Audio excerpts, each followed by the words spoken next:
Les amis, il m'est arrivé un truc exceptionnel ce matin et j'ai décidé de vous le partager. Donc je prends la voiture, je me rends quelque part pour une course. Et donc je finis la course, je reprends la voiture, je démarre, la voiture ne démarre pas. Je démarre, elle ne démarre pas. Je pense que c'est un problème de batterie. Parce qu'il fait hyper froid et voilà, comme je n'ai pas l'habitude de prendre la voiture, parce qu'on est confiné. Et donc la voiture, je crois que la batterie était grippée, donc je regarde à gauche, à droite, je cherche de l'aide. Je vois les gens qui passent, donc c'est des locaux, hein, parce que j'étais sur un parking. Donc il y a des personnes qui ont garé à côté de moi, devant, à gauche, à droite. Et donc je demande aux locaux, personne ne me répond. Les gens me regardent dans les yeux et ils continuent le chemin. Il y a un mec qui passait, donc je l'ai arrêté. J'ai dit, bon, peut-être qu'il a une voiture un peu plus ancienne, il ne va pas chipoter. Il ne va pas faire genre. Je l'arrête, je lui demande, oui, excuse-moi, j'ai un problème, et j'ai les câbles, hein, mais j'ai un problème par rapport à la batterie. Est-ce que tu peux? Il me dit, non, non, non, il continue son chemin, il part. Je fais, waouh! Mais en même temps, je ne suis pas surpris parce que quand vous vivez en Occident, vous connaissez un peu le fonctionnement de locaux. Hein. Ça, c'est très locaux, ça. Il y a un monsieur, un vieux monsieur, un peu plus âgé qui avait garé en face de moi, donc il revient lui aussi de ses courses. Et puis je lui demande parce qu'il est en face de moi, donc c'est beaucoup plus simple pour charger les câbles. Il me dit non, il remonte sa voiture. Bim, il ferme sa voiture. Je fais ok, et en plus il pleuvait. Je sais pas si vous voyez là, je suis un peu mouillé. Et donc je suis là, j'attends. 10 minutes, je suis resté là, sous la pluie. Désespérément, je ne savais pas quoi faire, le capot ouvert. Et donc après, ce monsieur, il sort de sa voiture.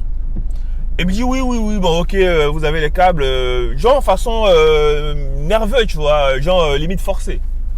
Bon, je me suis dit bon ok, je m'en fous, j'ai un gros souci là, il faut que je rentre chez moi, voilà. Je fais ouais, j'ai les câbles, donc il vient, ouais, qu'on va essayer, ok. Il teste et tout. Je pense que le mec, il n'a pas fait le nécessaire en fait, tu vois. Donc je démarre, ça marche pas. Il me dit bon écoutez monsieur, ça marche pas et tout, donc peut-être que votre voiture, il y a un souci dans la voiture. Ok. Au revoir. Je fais waouh. Même pas essayé encore. Non. Ok. Bon, je suis là, j'attends. Il pleut, il y a des gens qui garent à côté, qui me regardent. Le capot est ouvert. Personne ne s'arrête près de moi. Personne ne me demande quoi que ce soit. Personne. Et donc je suis là. Il y avait un mec qui avait garé juste à côté. Dans sa voiture, il était au téléphone. J'arrive vers lui, je lui dis oui chef, je lui montre les câbles. J'ai les câbles, est-ce que tu peux pas me charger? Il me dit non. Et il regarde ailleurs. Pendant que je suis là à côté de lui, il regarde ailleurs, il est au téléphone, il me calcule pas. Waouh. Mais comme je dis, je suis pas étonné. Ça, c'est la psychologie. Ça, c'est la façon de fonctionner de l'Ecoderm. Ça, c'est leur façon de fonctionner pour ceux qui les connaissent. Et donc, je suis là, je suis dans le désespoir parce qu'il pleut. Il pleuvait fort en plus. Regardez les vitres, vous voyez, il pleuvait fort.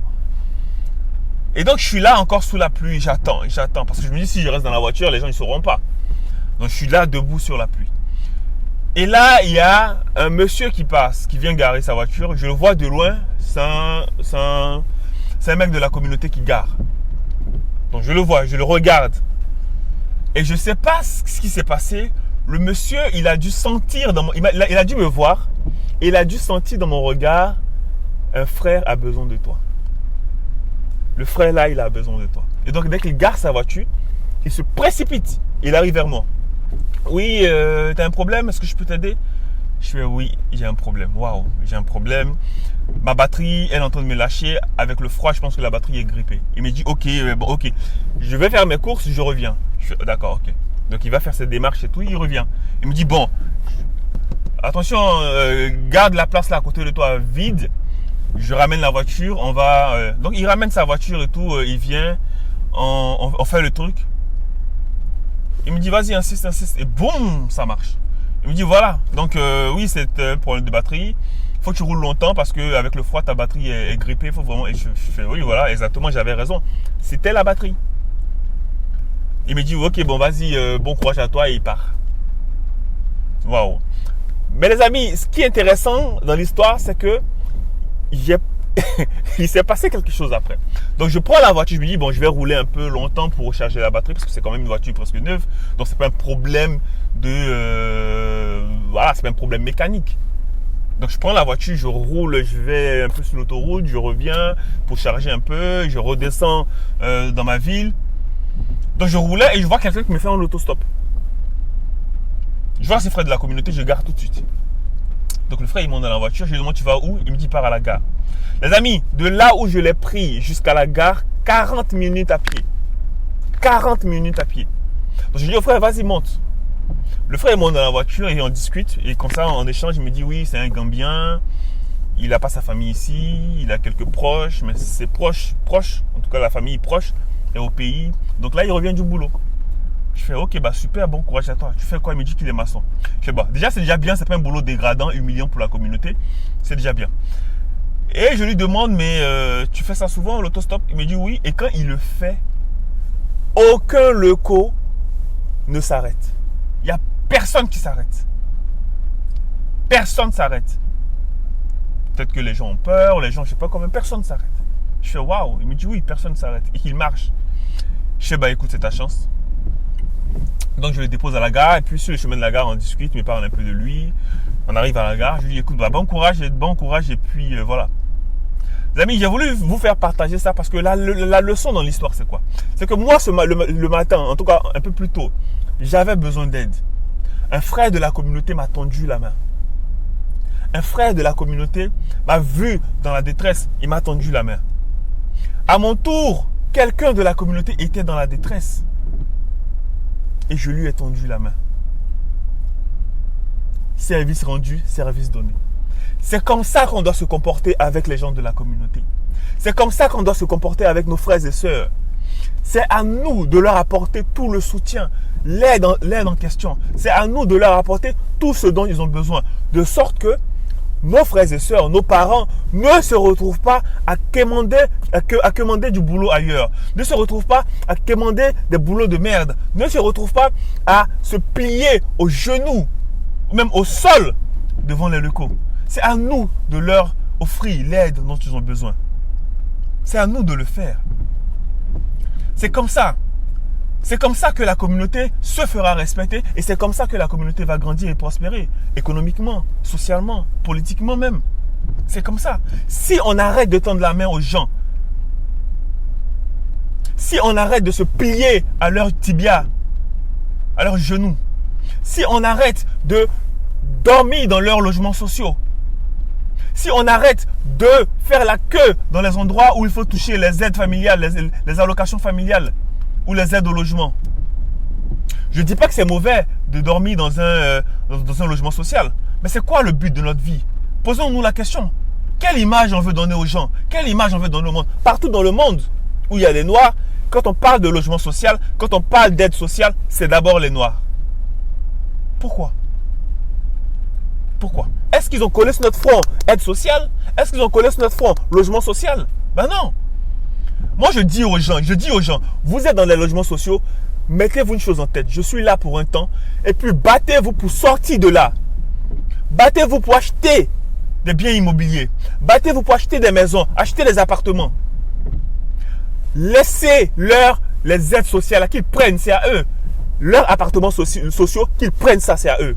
Les logements sociaux, c'est à eux qu'ils dorment dedans. Il ne faut plus que les Noirs dorment dans ces logements-là. La situation peut être compliquée au début, je suis d'accord avec ça. Et ça ne me dérange pas, il n'y a pas de souci. Mais fais vite pour sortir de là, pour l'image de la communauté, pour ton image, pour l'image de la famille, pour l'image du continent. Sors de là. Sors de là, mon frère, ma soeur. Sortez de là. Sortons tous de là. Achetons.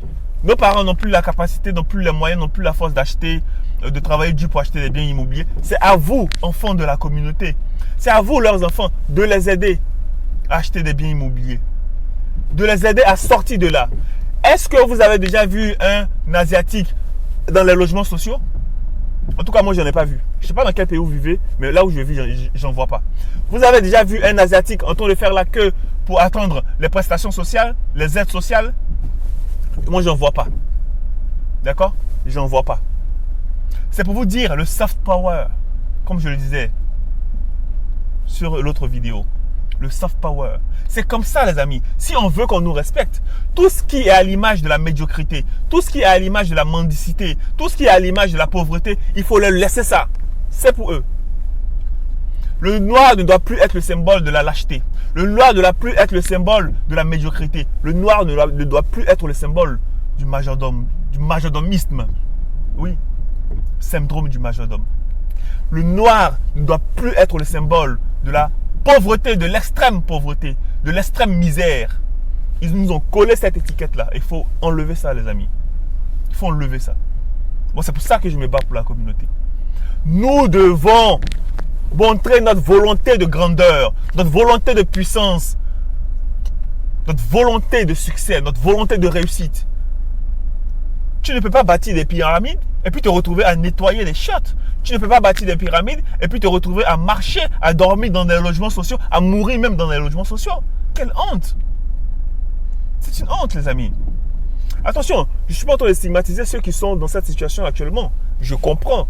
Nous-mêmes, on a des parents qui sont dedans. Mais c'est quoi notre but? Le but, c'est de faire en sorte que cette communauté-là, qui est la communauté d'excellence, les premiers dans l'humanité, bénis des divinités, faire en sorte que notre communauté soit à la tête. Faire en sorte que notre communauté achète des appartements un peu partout dans le monde. Partout où il y a les Noirs, nous devons être le symbole de la réussite, le symbole du succès, le symbole de l'argent. C'est comme ça qu'on aura peur de nous. Vous croyez que si on tue des Noirs, si les policiers se permettent de tuer des Noirs, de mettre des Noirs en prison, c'est parce qu'ils nous voient en train de dormir dans leur HLM, dans leurs logements sociaux, en train de toucher leur argent des prestations sociales. Bah oui, ils nous voient en train de faire des boulots de merde. C'est ça la famille. C'est ça, c'est tout. C'est pas grand chose. C'est juste ça. Donc faisons l'effort dans les années à venir d'effacer ces clichés-là. Effaçons ces clichés-là. Et vous allez voir qu'ils vont commencer à nous respecter. Vous allez voir qu'ils vont commencer à nous respecter. Travaillons dur, travaillons intelligemment. Bientôt, je vais lancer des programmes, je vais faire des choses pour la communauté.